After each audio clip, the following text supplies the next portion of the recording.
These guys are saying, bro, we couldn't perform because there was a scuffle in the back.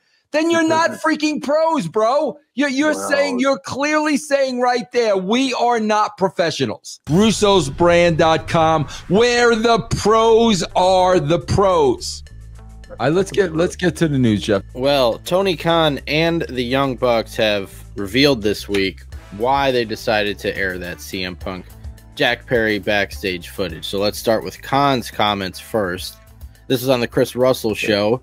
Can't wait to hear these. He said, well, I think it made a lot of sense. First of all, FTR and the Young Bucks ladder match coming up at AEW Dynasty. This is the 4th chapter in FTR versus the Young Bucks. And the last time they wrestled, Young Bucks FTR 3. It's like Rocky 3. I don't know. Young Bucks FTR 3. That was at Wembley Stadium, all in. And a lot happened that day. They were the 3rd match on the pay-per-view, and at one point, it looked like we were going to have to call them up, and they were going to have to wrestle the first match. And they ended up going on in the spot they were in, but the Young Bucks said the whole day, everything that happened, it really affected their mental preparation. They weren't able to pray before the match. They were very stressed out. They slipped on the banana peel and lost the match, but they blame FTR. They blame what happened at Wembley Stadium, and that's why, in hindsight, that's why they refused to shake FTR's hand. Boy, this is such a weak. I said the same thing.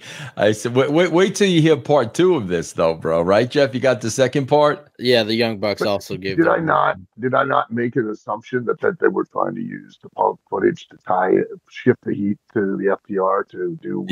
Someone I said I didn't know it was FTR, but someone to do it with the Bucks. And God, that is a weak. And it's funny. Am I not mistaken? And maybe I am. But the way he always refers to match, doesn't it give you the impression that Tony Khan's booking style isn't about the build to the match? It's from match to match to match to match to match. It's about the match itself. It's not about the build and creating that conflict that sees the resolution in the match. It's just, hey, it's this big match. Hey, it's this big match. Hey, it's this big match.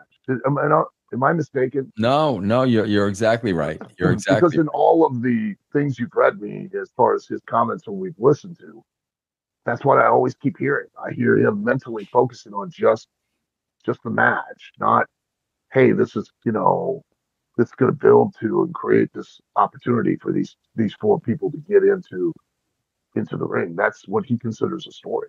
It's just a match in and of itself. Yeah. What a very independent wrestling mindset that is. Yeah. What the Bucks have to say, Jeff? So with Sports Illustrated, Matt Jackson said, "We decided it was only fair to be transparent and honest with our fans. We needed to give them context about why we feel we came up short at All In London.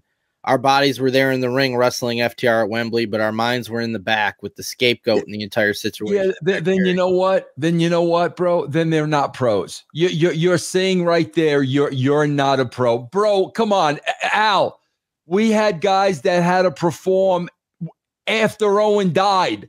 We had guys that had to perform the day Brian Pillman. We got the news on that Sunday of a pay-per-view. Brian Pillman died, and the entire guys in the Hart Foundation who were like brothers with Pillman had to go out there and perform. These guys are saying, bro, we couldn't perform because there was a scuffle in the back. Then you're not freaking pros, bro. You're clearly saying right there, we are not professionals. Well, let's face it. I mean, come on. It's again a very weak attempt at trying to transpose any heat that's on Punk and trying to get a rub off of the notoriety and the and the attention that he got from that conversation, that interview that he had with Ariel Helwani.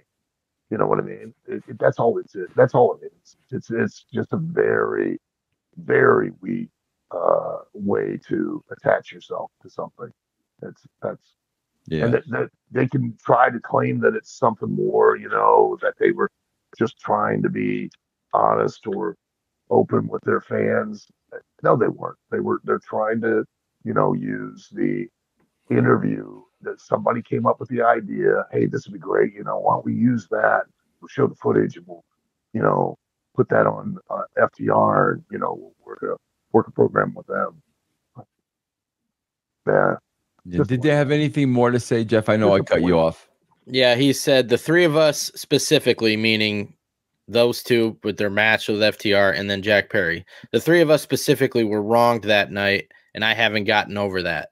And then Nick added, as EVPs, we were given a task for that week by the boss, and we did it to the best of our abilities. Yeah.